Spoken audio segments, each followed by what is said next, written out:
Hello दोस्तों।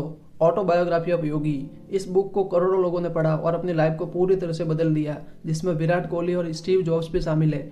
और इस बुक के एंड में योगानंद जी ने बताया कि ये बुक करोड़ों लोगों की ज़िंदगी बदल देगी और मेरे जाने के बाद में ये बुक मेरे मैसेंजर के रूप में काम करेगी। इस बुक में योगानंद जी की एंटायर लाइफ को बताया गया है कि कैसे उन्होंने फिलोसफी को ढूंढा एंड उसे विकसित किया, जिसकी वजह से वर्ल्ड वाइड लोगों ने उनका अनुसरण किया। ये बुक लोगों को उनके जीवन से जोड़ती है। इस बुक को 1946 में लिखा गया था, जिसमें उनके ईस्टर्न और वेस्टर्न वर्ल्ड के स्पिरिचुअल फिगर का वर्णन है। इस बुक को 4 अलग अलग पार्ट में डिवाइड किया हुआ है, जिसमें सबसे पहले उनकी हिस्ट्री और फैमिली के बारे में बताया गया है। उसके बाद वो अपनी जर्नी में किन किन इंपॉर्टेंट लोगों से मिले उनके बारे में बताया गया हुआ है। थर्ड पार्ट में री इनकारनेशन यानी कि पुनर्जन्म के बारे में बात की हुई है। और आखिरी पार्ट जो इस बुक का सबसे इम्पोर्टेंट पार्ट है, वहाँ पे योगानंद जी की सभी स्पिरिचुअल लर्निंग के बारे में डिटेल में बात की हुई है। इस वीडियो को लगातार बिना स्किप किए हुए देखना ताकि आपसे कोई इंपॉर्टेंट पार्ट मिस ना हो।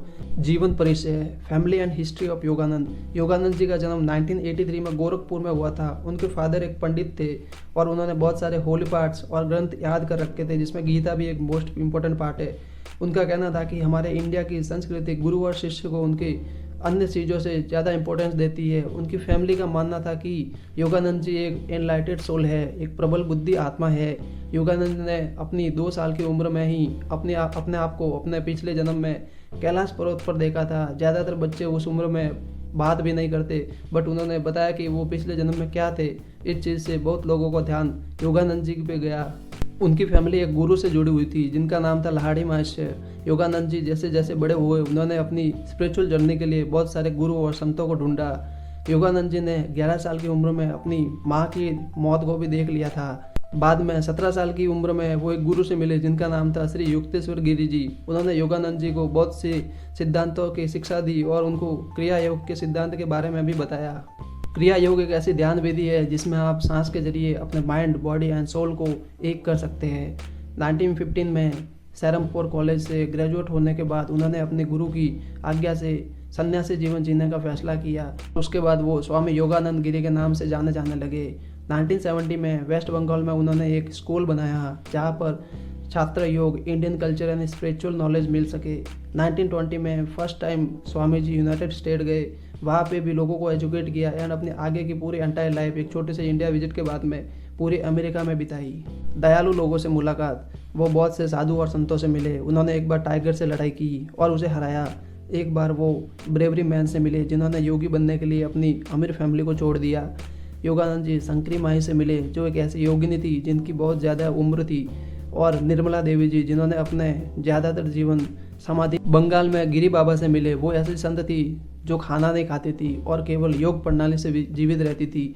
उनके सबसे करीबी दोस्तों में से जगदीश चंद्र बोस, रविंद्रनाथ टैगोर, लूथर बर्बेक और श्री रमना महर्षि शामिल थे। पुनर्जन्म यानी कि री इनकारनेशन, यहाँ पे उन्होंने पुनर्जन्म के सिद्धांत पर कोई शर्त नहीं बताई है, बट लोगों को समझाने के लिए कुछ एग्जाम्पल्स देके इस चीज़ को आसानी से बताया है और कहा है कि पुनर्जन्म सच है। आमतौर पर लोग पुनर्जन्म के बारे में फर्स्ट टाइम सुनते हैं तो इसको गलत वे से समझ लेते हैं। बहुत बार आपने सुना होगा कि अक्सर पुनर्जन्म होता है तो वो एक पक्षी, बर्ड बनना पसंद करेंगे, लेकिन योगानंद जी कहते हैं कि रीबर्थ एक इवोल्यूशनरी प्रोग्रेस है। धरती पर दोबारा जन्म लेना बॉडी के अंदर एक योग दर्शन की इम्पोर्टेंस थ्योरी है और ये इंसान के कर्म के साथ में काम करती है। ये थ्योरी जैसा बोओगे वैसा काटोगे पे डिपेंड है। योगानंद जी की थ्योरी एक्सप्लेनेशन बहुत ही अच्छी है। वह इसे लोगों को ये समझाने की कोशिश करती है कि क्यों आपका जन्म इस धरती पे हुआ है और आपका लक्ष्य क्या है and how you will achieve your target.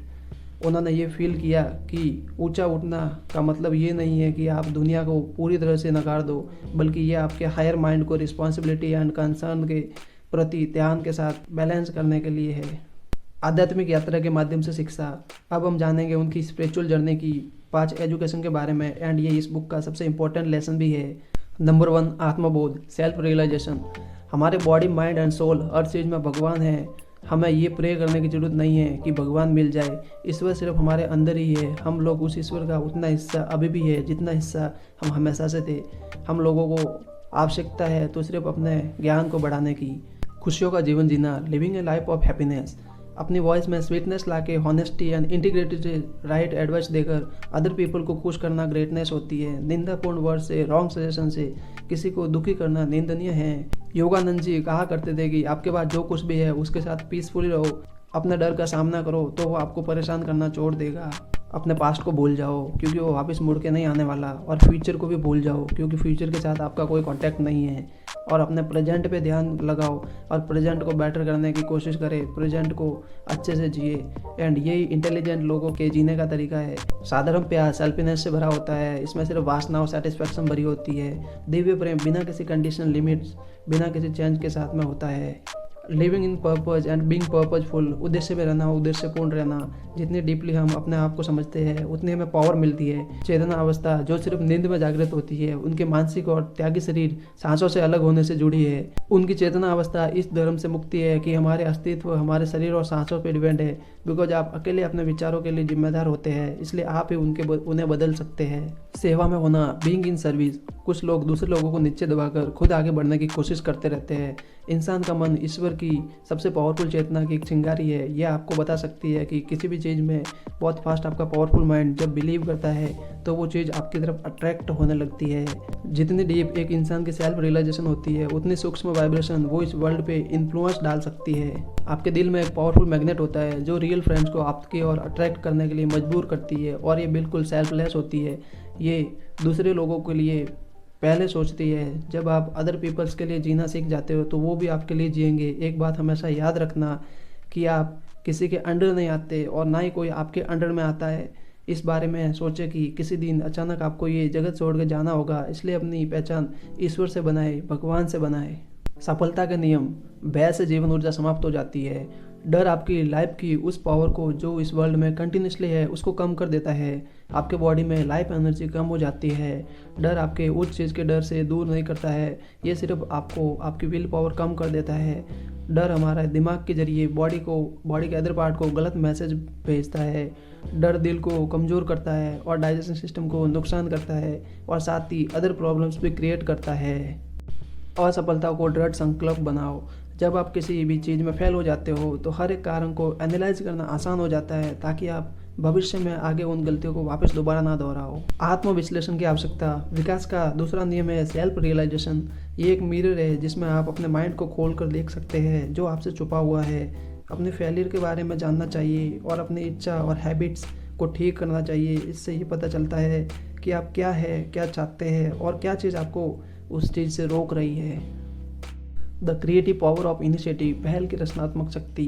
पहल क्या है? ये आपके अंदर एक क्रिएटिव फैकल्टी है, अनंत निर्माता की एक चिंगारी है। ये आपको कुछ ऐसा बनने की पावर दे सकती है जो आज तक किसी ने नहीं बनाया है। ये आपको चीज़ों को नए तरीके से करने को आग्रह करती है। पहल करने वाले इंसान की उपलब्धियाँ एक शूटिंग स्टार की तरह शानदार हो सकती है। सभी पुरुषों में भगवान की छवि को देखे, see the image of God in all man. बहुत से लोग अपनी गलतियों को क्षमा करते हैं लेकिन दूसरे लोगों को क्रिटिसाइज जज करते हैं। हमें यहाँ पे इसी एटीट्यूड को रिवर्स करने की ज़रूरत है। दूसरों की गलतियों को क्षमा कर दे और अपनी गलतियों को जज करने की ज़रूरत है। विचार की आदतें जीवन को नियंत्रित करती है। किसी की आदतों से सक्सेस जल्दी या डिले होती है। यह आपकी गुजरी इंस्पिरेशन या कोई ब्रिलियंट आइडिया नहीं है, जितना कि आपकी एवरीडे की मेंटल हैबिट्स आपकी लाइफ को कंट्रोल करती है। विचार की हैबिट्स मेंटल मैग्नेट है जो आपको कुछ चीज़ों को, लोगों और कंडीशन को अट्रैक्ट करती है। From the ocean of abundance. बहुतायत के सागर से जिस प्रकार सारी शक्ति उसकी इच्छा से निहित होती है, उसी प्रकार सभी स्पिरिचुअल एंड मटेरियल गिफ्ट्स उसकी असीम प्रचुरता से प्रभावित होते हैं। उसके गिफ्ट्स को प्राप्त करने के लिए आपको अपने माइंड से सारे लिमिटेशन एंड पॉवर्टी के थॉट्स को हटा देना चाहिए। यूनिवर्सल माइंड परफेक्ट है और कोई कमी नहीं जानता। जब आप अपने हिस्से के काम करते हैं और भगवान पर भरोसा करते हैं तो आप पाएंगे कि रहस्यमय पावर आपकी हेल्प के लिए आती है और आपकी इच्छाएं जल्दी ही पूरी हो जाती है। और ये कब होता है? मेडिटेशन से। आपको मेडिटेशन करना बहुत ज़्यादा ज़रूरी है। The way of meditation. ध्यान का मार्ग। कॉन्सेंट्रेशन और मेडिटेशन की पावर से आप अपने मन की शक्ति को अपनी इच्छा को पूरा करने के लिए व असफलता से बचने के लिए निर्देशित कर सकते हैं।